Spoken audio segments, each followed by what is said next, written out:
Good morning masters, ಎಲ್ಲರಿಗೂ ಶುಭೋದಯ. ಆ, ಪತ್ರಿಜಿಯವರ ದಿವ್ಯ ಆಶೀರ್ವಾದದೊಂದಿಗೆ ಲಲಿತಪ್ಪ ಅವರ್ ಮೇಡಮ್ ಅವರು ಹಮ್ಮಿಕೊಂಡಿರುವಂತಹ 108 ದಿನದ ಉಪವಾಸ ಮೌನ ಧ್ಯಾನಕ್ಕೆ ಎಲ್ಲರಿಗೂ ಸ್ವಾಗತವನ್ನ ಕೋರ್ತಾ ಈ ದಿನದ 53ನೇ ದಿನದ ಧ್ಯಾನವನ್ನ ನಾವು ಶುರು ಮಾಡೋಣ ಮಾಸ್ಟರ್ಸ್. ಎಲ್ಲರಿಗೂ ಶ್ರೀಕೃಷ್ಣ ಜನ್ಮಾಷ್ಟಮಿಯ ಶುಭಾಶಯಗಳು. ಎಲ್ಲರೂ ಧ್ಯಾನ ಸ್ಥಿತಿಗೆ ಬಂದ್ಬಿಡಿ.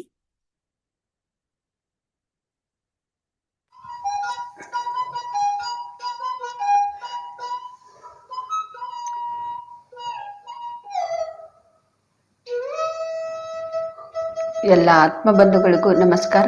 ಬೆಳಗಿನ ಧ್ಯಾನಕ್ಕೆ ಎಲ್ರಿಗೂ ಕೂಡ ಸ್ವಾಗತ.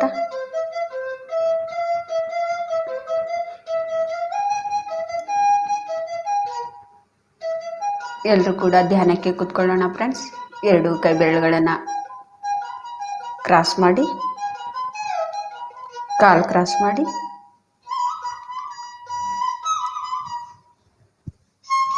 ಹಗುರವಾಗಿ ಕಣ್ಮುಚ್ಚಿ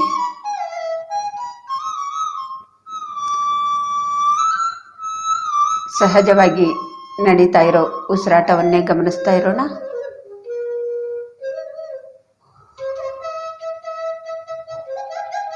ಯಾವುದು ಕೂಡ ಯೋಚನೆ ಬೇಡ.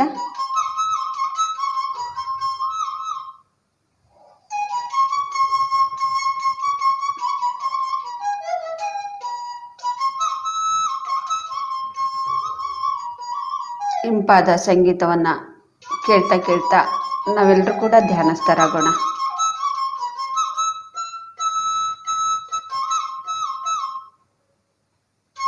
ಉಸಿರೇ ನಮ್ಮ ಗುರು.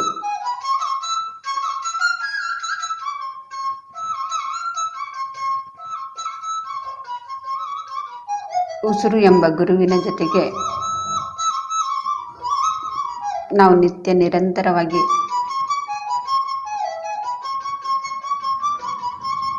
ಯಾವಾಗಲೂ ಕೂಡ ನಾವು ಕಲಿತಾ ಇರಬೇಕು.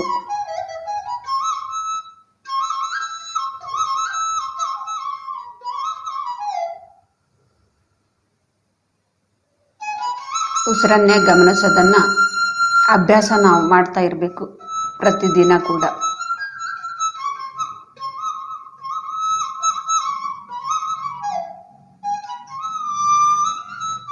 ಈ ಆನಾಪಾನಸತಿ ಧ್ಯಾನದಲ್ಲಿ ಕೇವಲ ಉಸಿರನ್ನು ಮಾತ್ರ ಗಮನಿಸೋದನ್ನೇ ಅಭ್ಯಾಸ ಮಾಡೋದು.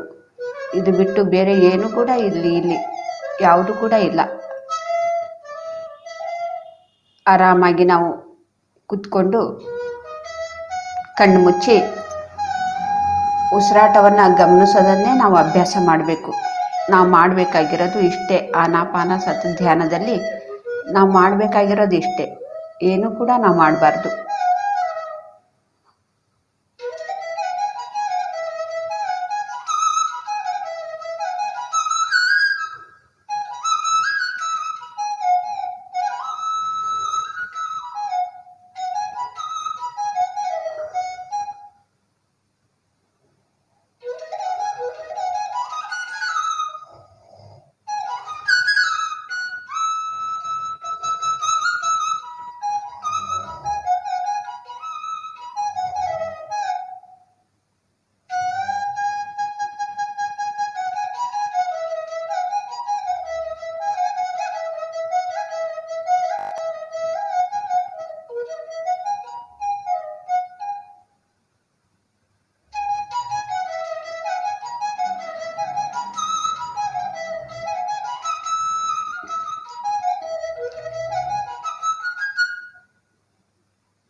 ಕಣ್ಣು ಮುಚ್ಚಿ ನಾವು ಹೀಗೆ ಕುತ್ಕೊಳ್ಳೋದ್ರಿಂದ ಏನು ಸಿಗತ್ತೆ ಅಂತೇಳಿ ಪ್ರತಿಯೊಬ್ಬರಿಗೂ ಕೂಡ ಡೌಟ್ ಇರುತ್ತೆ. ಈ ರೀತಿ ಕಣ್ಣು ಮುಚ್ಚಿ ನಮ್ಮ ಉಸಿರಾಟದ ಜೊತೆಗೆ ಇರೋದ್ರಿಂದ ಎಲ್ಲವೂ ಕೂಡ ಸಿಗತ್ತೆ ಫ್ರೆಂಡ್ಸ್. A to Z ಲಾಭ.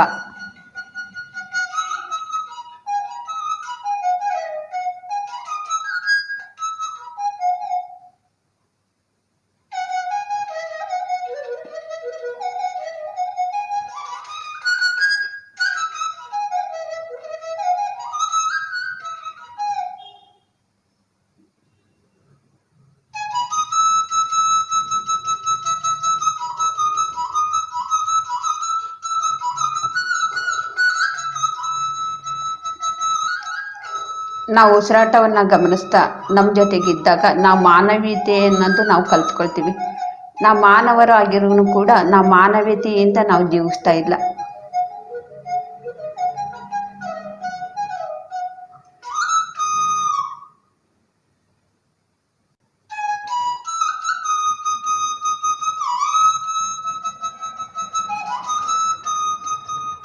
ಒಂದು ಪ್ರಾಣಿಗಾಗ್ಲಿ, ಒಂದು ವೃಕ್ಷಗಾಗ್ಲಿ, ಒಂದು ಪಕ್ಷಿಗಳಿಗಾಗ್ಲಿ ನಾವು ನೀವು ಪಕ್ಷಿಯಾಗಿ ಜೀವಿಸು, ವೃಕ್ಷವಾಗಿ ಜೀವಿಸು, ಪ್ರಾಣಿಯಾಗಿ ಜೀವಿಸು ಅಂತೇಳಿ ಯಾರು ಕೂಡ ಹೇಳೋದಿಲ್ಲ.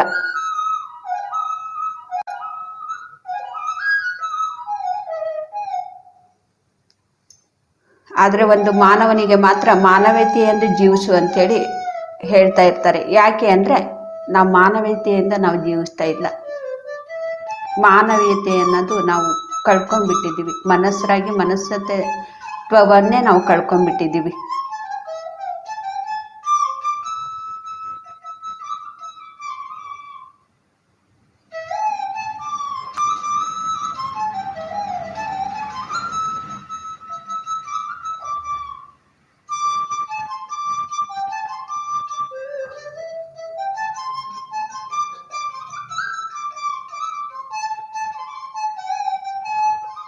ನಾವೊಂದು ಮರಕ್ಕೆ ಏನಾದರೂ ಹೇಳ್ತೀವ, ಒಂದು ಮರವಾಗಿ ನೀನು ಜೀವಿಸು ಅಂಥೇಳಿ ಇಲ್ಲ. ಯಾಕೆಂದರೆ ಅದು ಅದೇ ರೀತಿನೇ ಜೀವಿಸ್ತಾ ಇದೆ. ಒಂದು ನಾವು ಖನಿಜಕ್ಕೆ ಏನಾದರೂ ಹೇಳ್ತೀವ, ನೀವು ಖನಿಜವಾಗಿ ನೀನು ಜೀವಿಸೋದನ್ನು ಕಲ್ತ್ಕೊ ಅಂಥೇಳಿ, ಅದು ಸರಿಯಾಗಿನೇ ಮಾಡ್ತಾ ಇದೆ, ಜೀವಿಸ್ತಾ ಇದೆ. ಒಂದು ಪಕ್ಷಿಗೇನು ಕೂಡ ನಾವು ಹೇಳೋದಿಲ್ಲ ಒಂದು ಪಕ್ಷಿಯಾಗಿ ನೀವು ಜೀವಿಸು ಅಂತೇಳಿ. ಅದು ಪಕ್ಷಿಯಾಗಿನೇ ಅದು ಜೀವಿಸ್ತಾ ಇದೆ.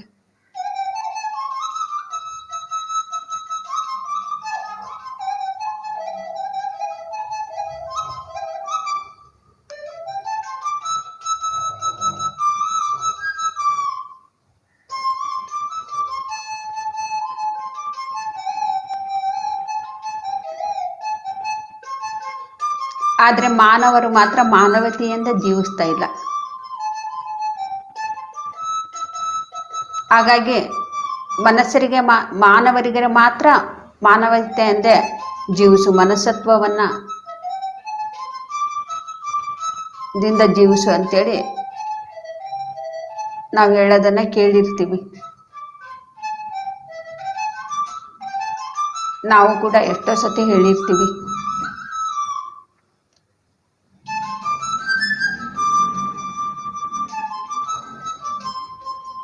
ಮನಸತ್ವನೇ ಇಲ್ಲ ಅವ್ರಿಗೆ ಅಂಥೇಳಿ ನಾವು ಕೂಡ ಹೇಳಿರ್ತೀವಿ.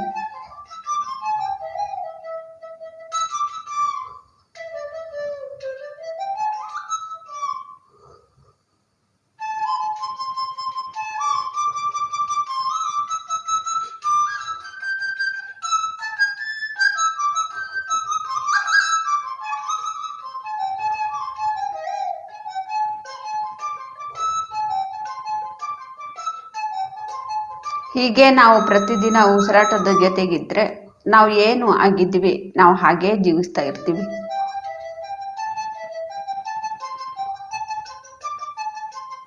ಮತ್ತೆ ಜೀವಿಸ್ತಾ ಸರಿಯಾಗಿ ಜೀವಿಸ್ತಾ ಮತ್ತೆ ಮುಂದೆ ನಾವು ಪ್ರಯಾಣ ಮಾಡ್ತಾ ಇರ್ತೀವಿ. ಪ್ರತಿಯೊಂದು ವೃಕ್ಷ ಆಗಲಿ, ಪ್ರಾಣಿ ಆಗಲಿ, ಪಕ್ಷಿ ಆಗಲಿ, ಅದು ಹೇಗಿದೆಯೋ ಹಾಗೇ ಜೀವಿಸ್ತಾನೆ ಮುಂದೆ ಹೋಗ್ತಾ ಇರತ್ತೆ. ಮತ್ತೆ ಮುಂದೆ ಇನ್ನೊಂದು ಹೆಜ್ಜೆ ಮುಂದಕ್ಕೆ ಹೋಗ್ತಾ ಇರತ್ತೆ. ಆದರೆ ಮಾನವರು ಮಾತ್ರ ಮಾನವರಾಗಿ ಜೀವಿಸ್ದೇನೆ ಅಲ್ಲಿಗೆ ನಿಂತ್ಕೊಂಡ್ಬಿಟ್ಟಿದ್ದಾರೆ. ಯಾಕೆ ನಿಂತ್ಕೊಂಡಿದ್ದಾರೆ ಅಂದರೆ ಮನಸತ್ವವನ್ನು ಕಳ್ಕೊಂಡ್ಬಿಟ್ಟಿದ್ದಾರೆ. ಮಾನವೀಯತೆ ಅನ್ನೋದಿಲ್ಲ.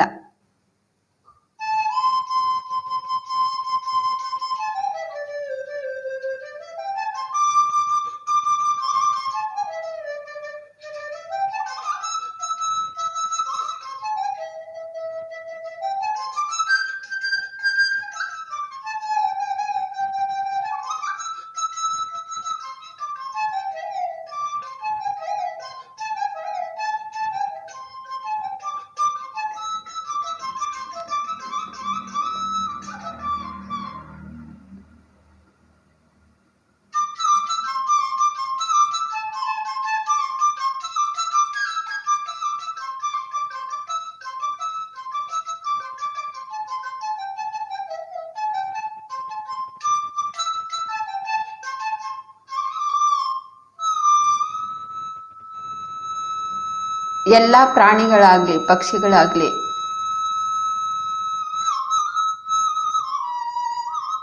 ಗಿಡ ಮರಗಳಾಗ್ಲಿ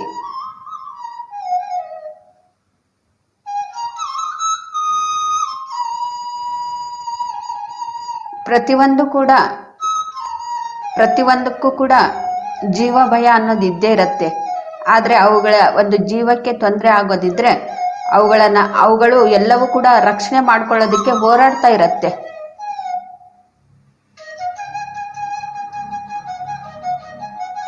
ಶಕ್ತಿ ಮೀರಿ ಹೋರಾಡಿ ರಕ್ಷಣೆ ಮಾಡ್ಕೊಳ್ಳತ್ತೆ.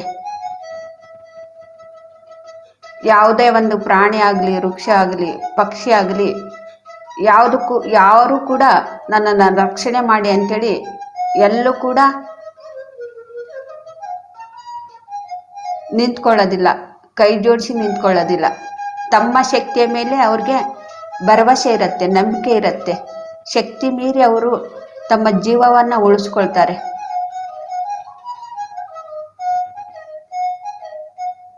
ಹೋರಾಡತ್ತೆ. ಆದ್ರೆ ಅವರನ್ನ ನಾನು ಬದಲಾಯಿಸಬೇಕು ಅಂತ ಕೂಡ ಅವುಗಳ ಮನಸ್ಸಿನಲ್ಲಿನೂ ಕೂಡ ಇರೋದಿಲ್ಲ.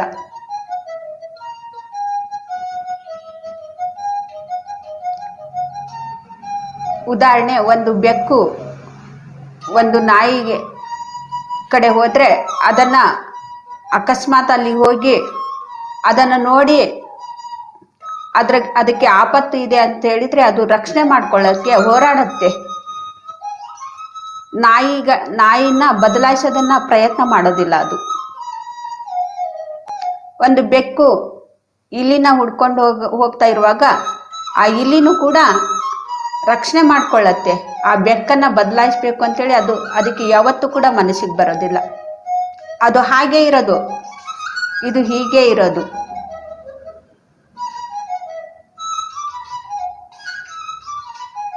ಯಾರು ಯಾವುದನ್ನ ಹೇಗಿದೆಯೋ ಹಾಗೆ ಅವುಗಳು ಬಿಟ್ಟು ತಾವು ಮಾತ್ರ ರಕ್ಷಣೆ ಮಾಡ್ಕೊಳ್ಳತ್ತೆ. ಅದರಿಂದ ನಾನು ರಕ್ಷಣೆ ಪಡಿಬೇಕು ಅಂದ್ರೆ ಹೋರಾಡಬೇಕು ಅಂಥೇಳಿ.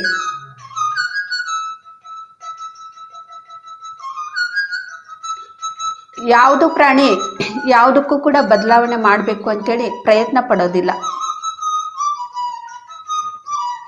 ಅದ್ರ ನಾಯಿ ಸ್ವಭಾವ ಬೆಕ್ಕನ್ನು ಹಿಡಿಯೋದು, ಬೆಕ್ಕಿನ ಸ್ವಭಾವ ಇಲಿಯನ್ನು ಹಿಡಿಯೋದು.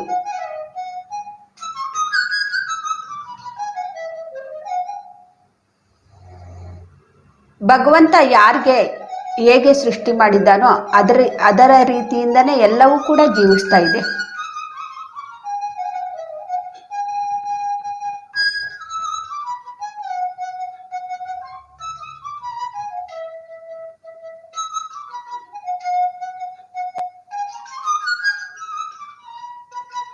ಆದರೆ ನಾವು ಮಾನವರು ಮಾತ್ರ ಮಾನವೀಯತೆ ಇಲ್ಲದೇ ಜೀವಿಸ್ತಾ ಬೇರೆಯವ್ರಿಗೆ ನಾವು ಹೇಳ್ತಾ ಇರ್ತೀವಿ, ಬದಲಾವಣೆ ಮಾಡೋದನ್ನೇ ನಾವು ಪ್ರಯತ್ನ ಪಡ್ತಾ ಇರ್ತೀವಿ. ನಾವು ಬದಲಾವಣೆ ಆಗಬೇಕು ಅಂತೇಳಿ ನಾವು ಹೇಗೆ ಇದ್ದೀವಿ, ಮನವದಿಂದ ಏನು ಜನ್ಮವನ್ನು ತಗೊಂಡಿದ್ದೀವಿ ಆ ರೀತಿ ನಾವು ಜೀವಿಸ್ತಾ ಇಲ್ಲ. ಕೇವಲ ಬೇರೆಯವ್ರನ್ನ ನಾವು ಬದಲಾವಣೆ ಮಾಡೋದನ್ನ ನಾವು ಪ್ರಯತ್ನದಲ್ಲೇ ಇರ್ತೀವಿ ಯಾವಾಗಲೂ ಕೂಡ. ನಾವು ಯಾವ ರೀತಿ ಇದ್ದೀವಿ ಆ ರೀತಿ ನಾವು ಇರೋಕ್ಕಾಗ್ತಾ ಇಲ್ಲ.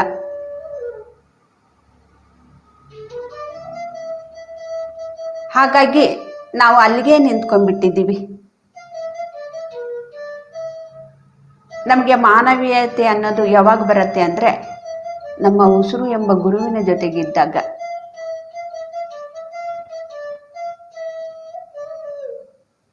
ಆಗ್ಲೂ ಕೂಡ ಅವಾಗ್ಲೇನೆ ನಾವು ಎಂಥದ್ದೇ ಪರಿಸ್ಥಿತಿಯಲ್ಲಿನೂ ಕೂಡ ನಮ್ಮನ್ನ ನಾವೇ ರಕ್ಷಣೆ ಮಾಡ್ಕೊಳ್ತೀವಿ. ಯಾವಾಗ ನಾವು ಮಾನವೀಯತೆಯಿಂದ ಜೀವಿಸ್ತೀವಿ ಆವಾಗ ನಮ್ಮನ್ನ ನಾವೇ ರಕ್ಷಣೆ ಮಾಡ್ಕೊಳ್ತೀವಿ. ನಾವು ಯಾರ ಹತ್ರನೂ ಹೋಗಿ ಕೈ ಜೋಡಿಸಿ ನನ್ನನ್ನು ರಕ್ಷಣೆ ಮಾಡಿ ಕೇಳೋದು ಅವಶ್ಯಕತೆನೇ ಇಲ್ಲ. ಯಾವ ಪ್ರಾಣಿ ಕೇಳ್ಕೊಳ್ಳುತ್ತೆ, ಯಾವೊಂದು ವೃಕ್ಷ ಕೇಳ್ಕೊಳ್ಳುತ್ತೆ. ಎಷ್ಟು ಗಿಡ ಮರಗಳನ್ನ ನಾವು ಕಡಿತೀವಿ, ಅದನ್ನೇನಾದ್ರೂ ಕೈ ಜೋಡಿಸಿ ಯಾರ ಹತ್ರನೂ ಕೂಡ ಭಿಕ್ಷೆ ಬೇಡತ್ತ ಕೈ ಜೋಡಿಸಿ ನನ್ನನ್ನು ಪ್ರಾಣ ಉಳಿಸಿ ಅಂತೇಳಿ ಆದರೆ ನಾವು ಬುದ್ಧಿ ಜೀವಿಗಳಾಗ್ಲೂ ಆಗಿನೂ ಕೂಡ ಆ ಗಿಡ ಮರಗಳನ್ನು ನಾವು ಕಡಿತಾ ಇರ್ತೀವಿ, ಪ್ರಾಣಿಗಳನ್ನು ಕೊಲ್ತಾ ಇರ್ತೀವಿ. ಎಲ್ಲಿದೆ ನಮ್ಮ ಮಾನವೀಯತೆ? ಎಲ್ಲಿ ಹೋಯ್ತು? ನಾವು ಯಾವ ಒಂದು ಜನ್ಮವನ್ನು ತಗೊಂಡು ಬಂದಿದ್ದೀವಿ, ಅದನ್ನು ನಾವು ಮರ್ತು ಬಿಟ್ಟಿದ್ದೀವಿ. ಮರ್ತು ಅಜ್ಞಾನದಿಂದ ನಾವು ಜೀವಿಸ್ತಾ ಇದ್ದೀವಿ ಫ್ರೆಂಡ್ಸ್.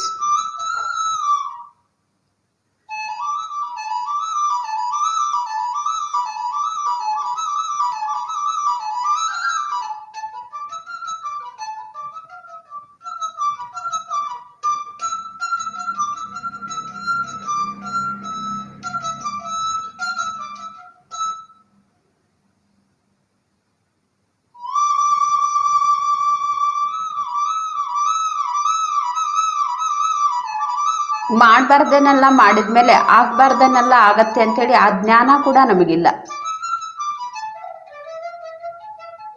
ಮಾಡಬಾರ್ದನ್ನೆಲ್ಲ ಮಾಡ್ತೀವಿ. ಏನಾದರೂ ಸಮಸ್ಯೆ ಬಂದರೆ, ಪರಿಸ್ಥಿತಿಗಳು ಎದುರಿಸಬೇಕಾಗಿರುವಂಥ ಸಮಸ್ಯೆಗಳು ಬಂದಾಗ ಆಗ ನಮ್ಗೆ ಭಗವಂತನ ನೆನಪು ಬರ್ತಾನೆ. ದೇವಸ್ಥಾನಗಳಿಗೆಲ್ಲ ಹೋಗಿ ಅಭಿಷೇಕ ಹೋಮಗಳ ಯಜ್ಞಗಳನ್ನೆಲ್ಲ ಮಾಡಿ ಇದರಿಂದ ನಾನು ಹೊರಗಡೆ ಬರಬೇಕು ಅಂತೇಳಿ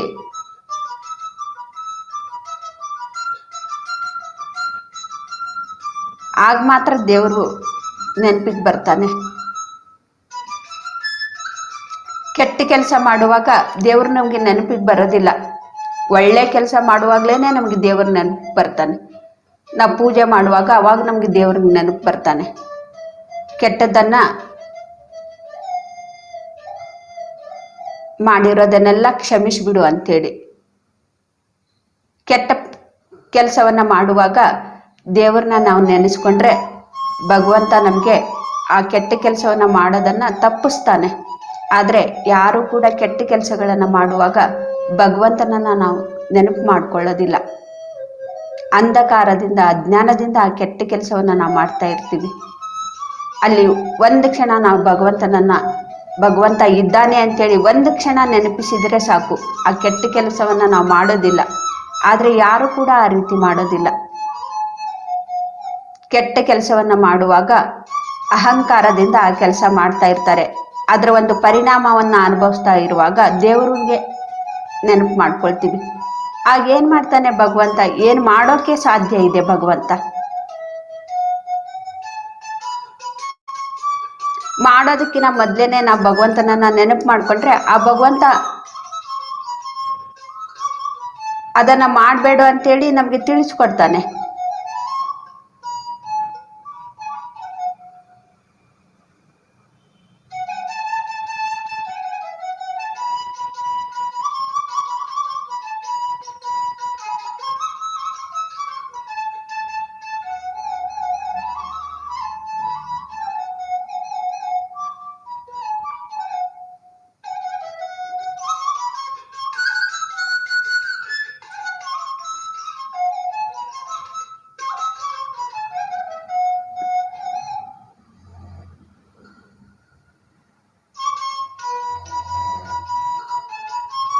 ಭಗವಂತನ ವಿಗ್ರಹಗಳು ಆಗಿರೋದು, ಭಗವಂತ ಇದ್ದಾನೆ ನೆನಪಿನಲ್ಲಿಟ್ಕೋ, ಅದನ್ನು ನೋಡಿ ಪದೇ ಪದೇ ಭಗವಂತನನ್ನ ನಾವು ನೆನಪು ಮಾಡ್ಕೊಳ್ಳೋದಿಕ್ಕೆ ನಾವು ಏನು ಮಾಡ್ತೀವಿ? ಎಲ್ಲ ತಪ್ಪುಗಳನ್ನು ಮಾಡಿ ಆವಾಗ ನಾವು ಭಗವಂತನ ಹತ್ರ ನಾವು ಕ್ಷಮೆಯನ್ನು ಕೇಳೋದಕ್ಕೋಸ್ಕರ ನಾವು ಹೋಗ್ತೀವಿ. ವಿಗ್ರಹಗಳು ಇರೋದು ಯಾಕೆ? ಭಗವಂತ ಇದ್ದಾನೆ, ತಪ್ಪುಗಳನ್ನು ಮಾಡೋದಕ್ಕಿಂತ ಮೊದಲೇನೆ ಭಗವಂತರ ಹತ್ರ ಕಲ್ತ್ಕೋ ಅಂಥೇಳಿ ವಿಗ್ರಹಗಳು ಇರೋದು, ದೇವಸ್ಥಾನಗಳು ಇರೋದು, ಮಸೂದಿ ಚರ್ಚ್ಗಳು ಇರೋದು.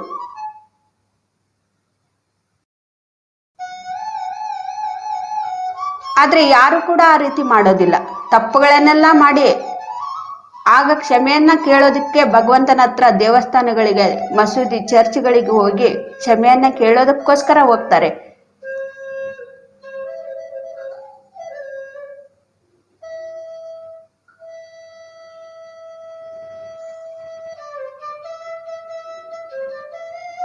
ಈ ಕಣ್ಣಿಗೆ ಕಾಣದೇ ಇರುವಂತಹ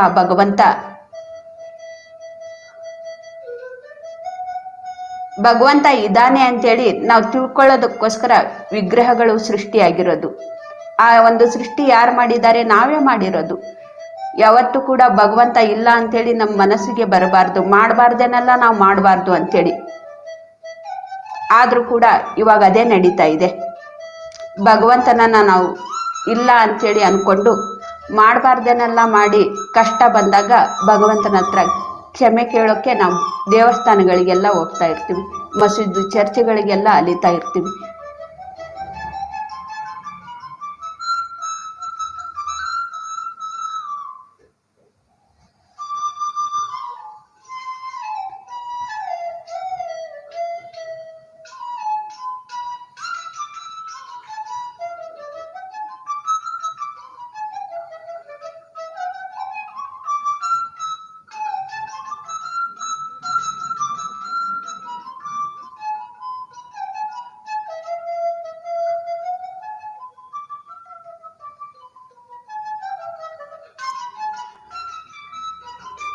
ಯಾವಾಗ ನಮಗೆ ಭಗವಂತ ಇದ್ದಾನೆ ಅಂತೇಳಿ ಯಾವಾಗ ಅರಿವಿಗೆ ಬರುತ್ತೆ ಅಂದರೆ, ನಮ್ಮ ಉಸಿರುನು ಎಂಬ ಗುರುವಿನ ಜೊತೆಗಿದ್ದಾಗ ಭಗವಂತ ಇದ್ದಾನೆ, ಭಗವಂತನ ಜೊತೆಗಿದ್ದು ನಾವು ಕಲ್ತ್ಕೊಳ್ಳೋಣ, ಮಾನವೀಯತೆಯಿಂದ ನಾವು ಬದುಕೋಣ, ಮನಸ್ಸರಾಗಿ ನಾವು ಜೀವಿಸೋಣ, ಮಾನವೀಯತೆಯಿಂದ ಮಾಧವರಾಗಿ ನಾವು ಮುಂದೆ ಹೋಗ್ಬೇಕಂದ್ರೆ ಮಾನವೀಯತೆಯಿಂದ ನಾವು ಜೀವಿಸೋಣ ಅನ್ನೋದು ನಮಗೆ ಯಾವಾಗ ಅರಿವಿಗೆ ಬರುತ್ತೆ ಅಂದರೆ, ನಮ್ಮ ಉಸಿರು ಎಂಬ ಗುರುವಿನ ಜೊತೆಗಿದ್ದಾಗ ಫ್ರೆಂಡ್ಸ್. ಅಲ್ಲಿವರೆಗೂ ನಮಗೆ ಬರೋದಿಲ್ಲ. ಎಷ್ಟೋ ನಾವು ಅಭ್ಯಾಸ ಮಾಡಬೇಕು ಇದನ್ನು ಕಲ್ತ್ಕೋಬೇಕಂದ್ರೆ. ಯಾಕೆಂದರೆ ಮಾನವೀಯತೆ ಅನ್ನೋದೇ ನಾವು ಮರ್ತು ಬಿಟ್ಟಿದ್ದೀವಿ. ಹೇಗೆ ಭಗವಂತನನ್ನು ಮರ್ತು ಬಿಟ್ಟಿದ್ದೀವಿ, ಹಾಗೆ ನಾವು ಒಂದು ಮಾನವರಾಗಿ ನಾವು ಜೀವಿಸ್ಬೇಕನ್ನೋದೇ ನಾವು ಮರ್ತು ಬಿಟ್ಟಿದ್ದೀವಿ.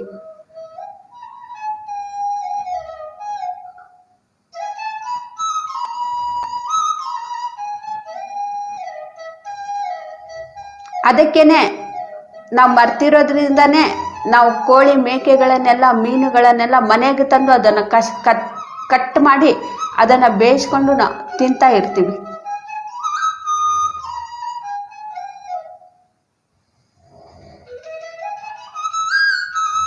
ಅದಕ್ಕೂ ಕೂಡ ಪರಿವಾರ ಇದೆ, ಅದಕ್ಕೂ ಕೂಡ ಜೀವ ಇದೆ ಅನ್ನೋದು ಆ ಜ್ಞಾನ ಯಾಕಿಲ್ಲ ನಮಗೆ? ಮಾನವೀಯತೆ ಅನ್ನೋದು ನಾವು ಕಳ್ಕೊಂಡ್ಬಿಟ್ಟಿದ್ದೀವಿ.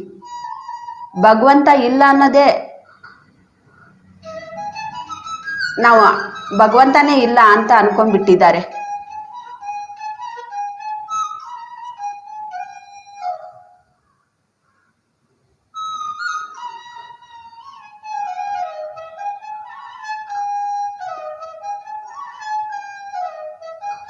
ನಾನು ಕೂಡ ಹೀಗೆ ಮಾಡಿದವಳು.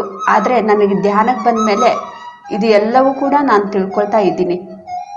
ಒಂದೇ ದಿನಕ್ಕೆ ತಿಳ್ಕೊಳ್ಳೋದಕ್ಕೆ ಆಗೋದಿಲ್ಲ ಫ್ರೆಂಡ್ಸ್. ದಿನಾಲೂ ಸಾಧನೆ ಇರಬೇಕು, ಅಭ್ಯಾಸ ಇರಬೇಕು. ಅಭ್ಯಾಸದಿಂದ ಮತ್ತೆ ಯಾರು ಅದನ್ನು ಒಪ್ಕೊಳ್ತಾರೋ, ಇವಾಗ ನಾನು ಮಾನವೀಯತೆಯಿಂದ ನಾನು ಜೀವಿಸ್ಬೇಕು ಅಂತೇಳಿ ಅಂಥವ್ರು ಮಾತ್ರ ಆಚರಣೆ ಮಾಡ್ತಾರೆ. ಧ್ಯಾನ ಮಾಡ್ತಾ ಇದ್ರು ಕೂಡ ಎಷ್ಟೋ ಜನ ಚಿಕನ್ ಮಟನ್ ಇನ್ನೂ ಕೂಡ ಬೇಯಿಸ್ತಾರೆ ಮನೆಯಲ್ಲಿ, ಇನ್ನೂ ಕೂಡ ತಿಂತಾರೆ, ಇನ್ನೂ ಕೂಡ ಅವ್ರ ಮನೆಯಲ್ಲಿ ಪಾತ್ರೆಯಲ್ಲಿ ಅಂಥ ಪದಾರ್ಥ ಇನ್ನೂ ಕೂಡ ಇರತ್ತೆ. ಎಷ್ಟೋ ವರ್ಷಗಳಿಂದ ಧ್ಯಾನ ಮಾಡ್ತಾ ಇದ್ದಾರೆ.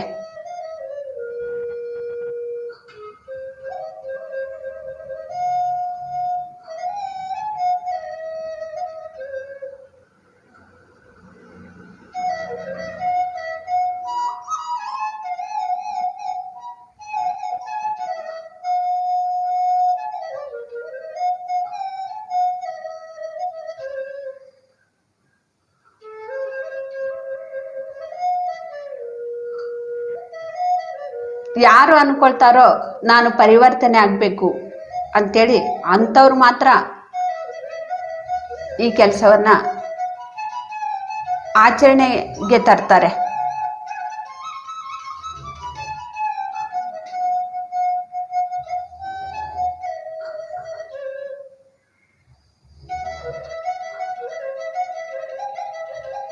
ಮಾನವೀಯತೆ ಇರೋರು ಇಂಥ ಒಂದು ಕೆಲಸ ಮಾಡ್ತಾರ? ಮನೆಯಲ್ಲಿ ತಂದು ಕಟ್ ಮಾಡಿ ತಂದಿದ್ದಾರೆ ಅಂತೇಳಿ ಬೇಯಿಸಿ ಊಟಕ್ಕೆ ಬಡಿಸಿ ಯಾರು ಮಾಡ್ತಾರೆ? ಅವ್ರಿಗೆ ಮಾನವೀಯರು ದಲ್ಲಿ ಇರೋರು ಅಂಥೇಳಿ ಹೇಳೋದಿಲ್ಲ. ಅವರು ಮನಸತ್ವವನ್ನೇ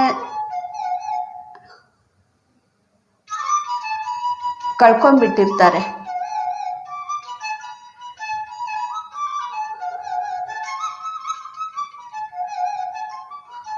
ಹಾಗಾಗಿ ಯಾರಿಗೂ ಕೂಡ ಯಾವೊಂದು ಪಕ್ಷಿಗೆ, ಯಾವೊಂದು ಪ್ರಾಣಿಗೆ, ಯಾವೊಂದು ವೃಕ್ಷಕ್ಕೆ, ಯಾವೊಂದು ಖನಿಜಕ್ಕೂ ಕೂಡ ನೀನು ಹಾಗೆ ಬದುಕು ಅಂತೇಳಿ ಯಾರು ಕೂಡ ಹೇಳೋದಿಲ್ಲ. ಮಾನವರಿಗೆ ಮಾತ್ರ ಆ ರೀತಿ ಹೇಳ್ತಾರೆ.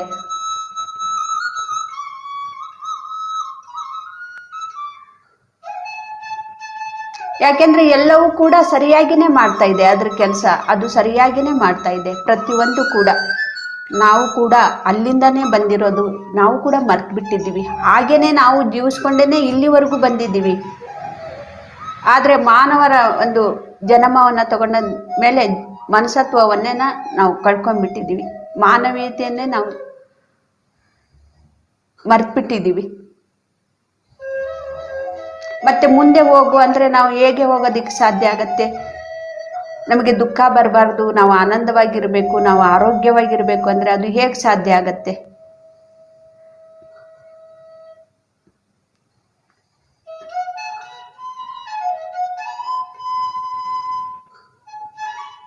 ಯಾವಾಗಲೂ ಕೂಡ ನಾವು ಭಯದಿಂದ ಯಾಕೆ ಜೀವಿಸ್ತಾ ಇದ್ದೀವಿ ಅಂದರೆ ನಾವು ಮಾನವೀಯತೆ ಅನ್ನೋದನ್ನು ಕಳ್ಕೊಂಡ್ಬಿಟ್ಟಿದ್ದೀವಿ.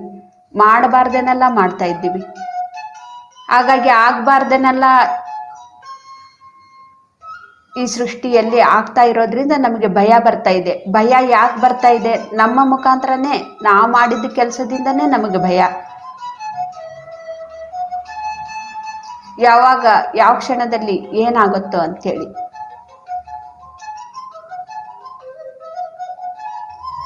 ಈ ಕರೋನಾ ಬಂದಿರೋದಕ್ಕೆ ಎಷ್ಟು ಜನ ಬೈಕೊಳ್ತಾರೆ ಆ ಕರೋನಾಗೆ, ಆ ಕರೋನಾ ಮಾತೆಗೆ.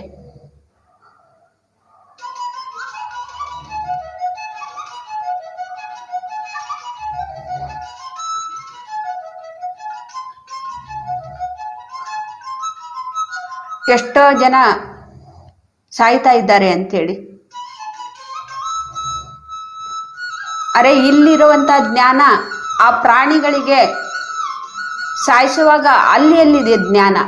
ಎಷ್ಟು ಚೆನ್ನಾಗಿ ಅದು ಕುಟುಂಬದಲ್ಲಿ ಆಡ್ತಾ ಇದೆ, ನಲಿತಾ ಇದೆ, ಕುಣಿತಾ ಇದೆ, ತಂದೆ ತಾಯಿ ಜೊತೆಗೆ ಮಕ್ಕಳು, ಮಕ್ಕಳ ಜೊತೆಗೆ ತಂದೆ ತಾಯಿ. ಅದನ್ನ ಬೇರ್ಪಡಿಸಿ ಅದನ್ನ ಕೊಲ್ಲುವಾಗ ಎಲ್ಲಿ ಹೋಗಿತ್ತು? ಮಾನವೀಯತೆ ಎಲ್ಲಿ ಇರತ್ತೆ? ಮನಸತ್ವ ಎಲ್ಲಿರತ್ತೆ? ನಾವು ಇಲ್ಲಿ ಮಾಡೋದು ಮಾತ್ರ ಸರಿ, ಅಲ್ಲಿ ನಮಗೆ ಪ್ರಕೃತಿಯಲ್ಲಿ ಆಗ್ತಾ ಇರೋದು ತಪ್ಪು ಅಂಥೇಳಿ. ನೋಡಿ, ನಾವು ಬೇರೆಯವ್ರ ಮೇಲೇನೆ ನಾವು ತಪ್ಪು ಕಂಡು ಹಿಡಿತಾ ಇರ್ತೀವಿ. ನಾವು ಎಲ್ಲಿ ತಪ್ಪು ಮಾಡ್ತಾ ಇದ್ದೀವಿ ನಮ್ಗೆ ಅರಿವಿಗಿಲ್ಲ. ಯಾಕೆ ಬಂದಿದೆ ಅಂತ ಒಂದು ಪ್ರಕೃತಿಯಲ್ಲಿ ಈ ರೀತಿ ಯಾಕೆ ಸೃಷ್ಟಿ ಆಗ್ತಾ ಇದೆ ಅನ್ನೋದು ನಮಗೆ ಅರಿವಿಗಿಲ್ಲ. ಯಾವಾಗ ನಮಗೆ ಅರಿವಿಗೆ ಬರುತ್ತೆ ಅಂದರೆ ನಮ್ಮ ಉಸಿರು ಎಂಬ ಗುರುವಿನ ಜೊತೆಗಿದ್ದಾಗ. ಫ್ರೆಂಡ್ಸ್, ಉಸಿರು ನಮ್ಗೆ ಎಲ್ಲವನ್ನೂ ಕೂಡ ತಿಳಿಸ್ಕೊಡತ್ತೆ. ಮಾನವೀಯತೆಯಿಂದ ಹೇಗೆ ಜೀವಿಸಬೇಕು,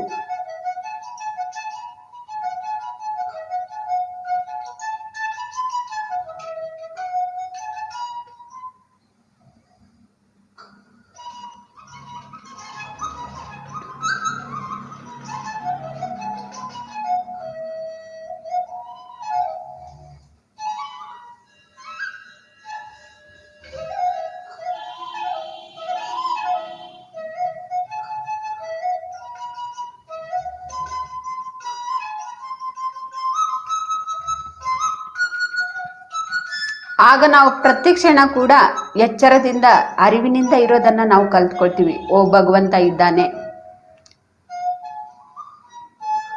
ನಮಗೆ ನಮ್ಮನ್ನ ಸೃಷ್ಟಿ ಮಾಡಿದಂತ ಭಗವಂತ ಇದ್ದಾನೆ. ನಾವು ಎಲ್ಲೂ ಕೂಡ ತಪ್ಪು ಮಾಡಬಾರ್ದು. ನಾವು ಏನು ತಪ್ಪು ಮಾಡಿದ್ರೆ ತಂದೆ ತಾಯಿ ಯಾವ ರೀತಿ ದುಃಖ ಪಡ್ತಾ ಇರ್ತಾರೆ, ಕೆಟ್ಟ ಮಕ್ಕಳಾಗಿದ್ರೆ ತಂದೆ ತಾಯಿ ಯಾವ ರೀತಿ ದುಃಖ ಪಡ್ತಾರೆ, ಅಥವಾ ಹೇಳ್ಕೊಡ್ತಾರೆ ಆ ರೀತಿ ತಪ್ಪು ಮಾಡಬಾರ್ದು, ಸರಿಯಾದ ಮಾರ್ಗಕ್ಕೆ ಹೋಗು ಅಂತೇಳಿ.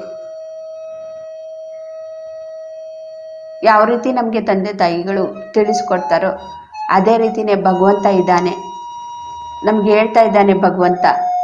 ಅದನ್ನು ನಾವು ಕೇಳಬೇಕು ಅಂತೇಳಿ. ಭಗವಂತ ಏನು ಹೇಳ್ತಾನೆ ಅದನ್ನೇ ನಾವು ಕೇಳಬೇಕು, ಹಾಗೇನೆ ನಾವು ಮಾಡಬೇಕು.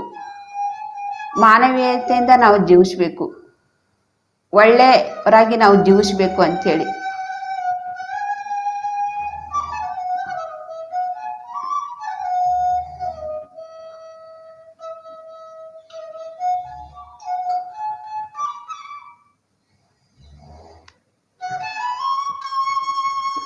ಹಾಗಾಗಿ ಧ್ಯಾನ ಅನ್ನೋದು ಚಿಕ್ಕವರಿದ್ದಾಗಲೇ ನಮಗೆ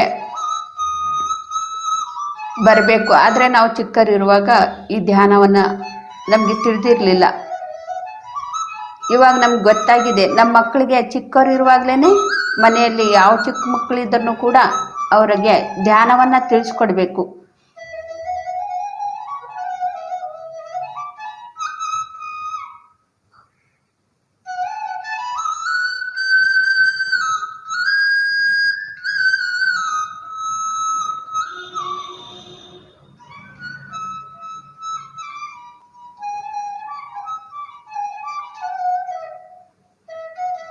ಯಾವಾಗ ನಾವು ಧ್ಯಾನವನ್ನು ಮಾಡ್ತಾ ಮಾನವೀಯತೆಯಿಂದ ನಾವು ಜೀವಿಸೋದನ್ನು ನಾವು ಕಲ್ತ್ಕೊಳ್ತೀವೋ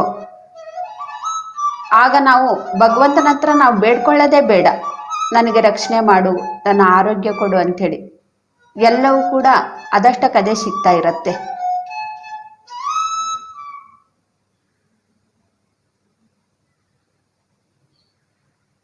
ಯಾವಾಗ ನಾವು ಸರಿಯಾದ ಮಾರ್ಗಕ್ಕೆ, ಭಗವಂತ ಹೇಳಿಕೊಟ್ಟಂತಹ ಮಾರ್ಗವನ್ನು ನಾವು ಹಿಡಿತೀವೋ ನಾವಲ್ಲಿ ಕ್ಷಮೆ ಕೇಳೋದು ಅವಶ್ಯಕತೆನೇ, ನನ್ನ ಕ್ಷಮಿಸ್ಬಿಡು ಅವಶ್ಯಕತೆನೇ ಇಲ್ಲ.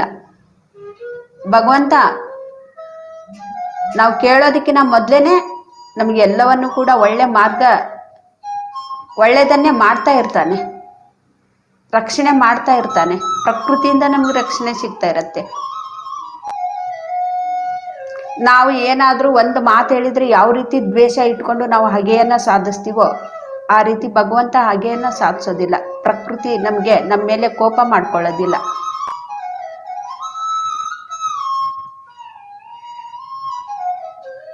ಮಕ್ಕಳು ಚಿಕ್ಕವರು ಇರುವಾಗ ತಪ್ಪು ಮಾಡೋದು ಸಹಜ ಅಂತೇಳಿ ತಂದೆ ತಾಯಿಗಳು ಯಾವ ರೀತಿ ಅನ್ಕೊಂಡಿರ್ತಾರೋ ಭಗವಂತನೂ ಹಾಗೆ. ನಾವು ಚಿಕ್ಕ ಒಂದು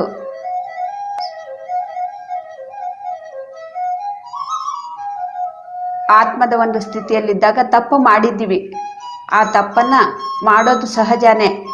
ಇವಾಗ ನಾವು ಈ ಆತ್ಮದ ಸ್ಥಿತಿ ಒಂದು ಬೆಳೆದು ದೊಡ್ಡದಾಗಿದೆ, ಇವಾಗ ಅದನ್ನು ಸರಿ ಮಾಡ್ಕೊಳ್ತಾ ಇದೆ.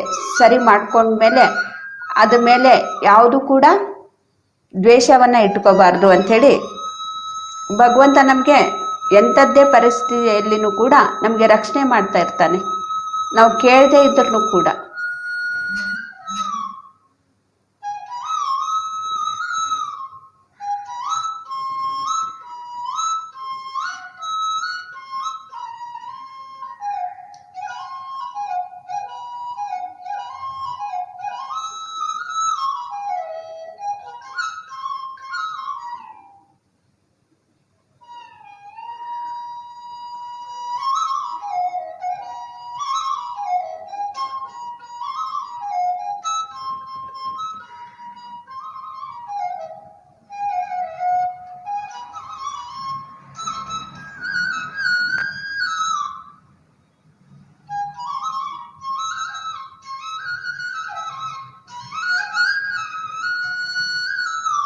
ಸಹಜವಾಗಿ ನಡೀತಾ ಇರೋ ಉಸಿರಾಟವನ್ನೇ ಗಮನಿಸ್ತಾ ಇರೋಣ ಫ್ರೆಂಡ್ಸ್. ಯಾವುದು ಕೂಡ ಯೋಚನೆ ಬೇಡ, ಆರಾಮಾಗಿ ನಾವು ಕೂತ್ಕೊಳ್ಳೋಣ.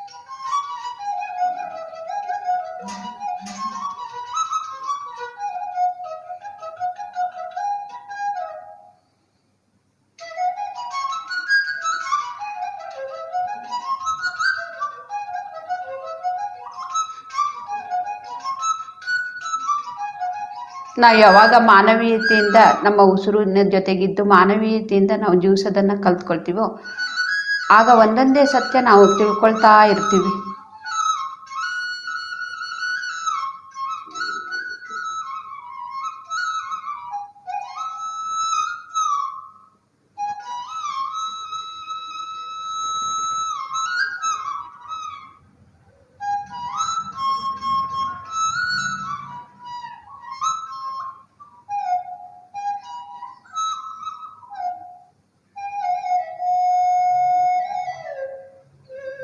ಇಂಪಾದ ಸಂಗೀತ ನಾದವನ್ನು ಕೇಳ್ತಾ ಹಾಗೆ ನಾವು ಉಸಿರನ್ನೇ ಗಮನಿಸ್ತಾ ಇರೋಣ ಫ್ರೆಂಡ್ಸ್.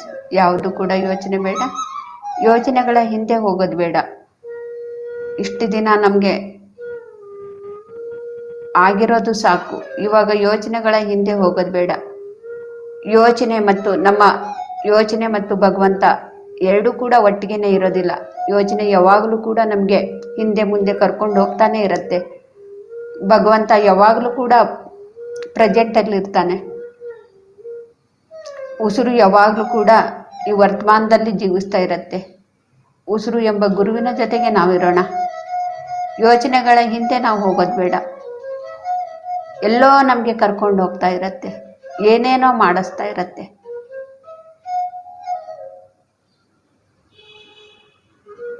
ನಾವು ಇಷ್ಟು ದಿನ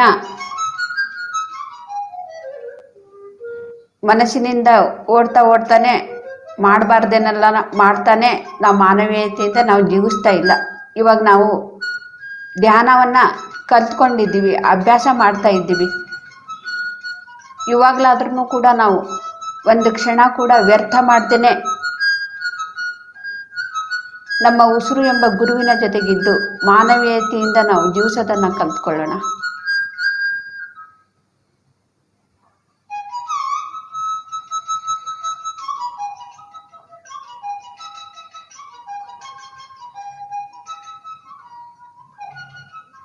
ನಾವು ಇವಾಗಲೂ ಕೂಡ ಮಾನವೀಯತೆಯಿಂದ ನಾವು ಜೀವಿಸದೇ ಇದ್ದರೆ ರೋಧಿಸ್ಬೇಕಾಗತ್ತೆ, ದುಃಖ ಪಡಬೇಕಾಗತ್ತೆ, ಹೀನಾತಿಹೀನವಾಗಿ ಕಷ್ಟವನ್ನು ಅನುಭವಿಸ್ಬೇಕಾಗತ್ತೆ.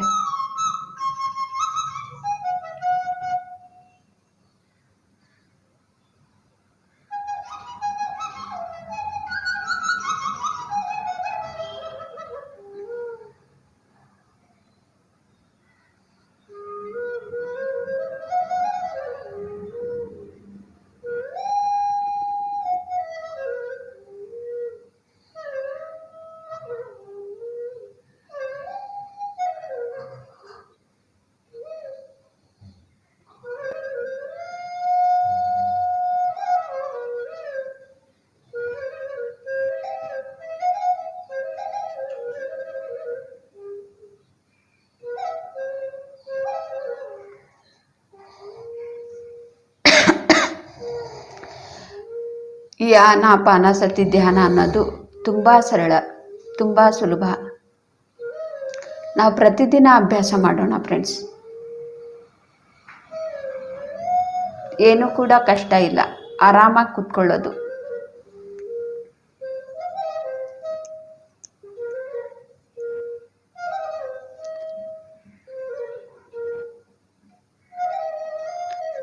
ನಾವಿಲ್ಲಿ ಮೇಲ್ಗಡೆ ಆರಾಮಾಗಿ ಕೂತ್ಕೊಂಡಿರೋ ಥರ ಅನಿಸುತ್ತೆ, ಆದರೆ ಒಳಗಡೆ ನಾವು ನಾಡಿ ಮಂಡಲ ಶುದ್ಧಿ ಮಾಡ್ಕೊಳ್ತಾ ಇರುವಾಗ ಅಷ್ಟೇ ತೊಂದರೆನೂ ಆಗತ್ತೆ. ಆದರೆ ಯಾರು ಮಾಡ್ಕೊಂಡಿರೋದು? ನಾವೇ ಮಾಡ್ಕೊಂಡಿರೋದು. ಅದನ್ನೆಲ್ಲ ಶುದ್ಧಿ ಆಗ್ತಾ ಇರತ್ತೆ. ಸಮಾಧಾನದಿಂದ ನಾವು ಕೂತ್ಕೋಬೇಕು.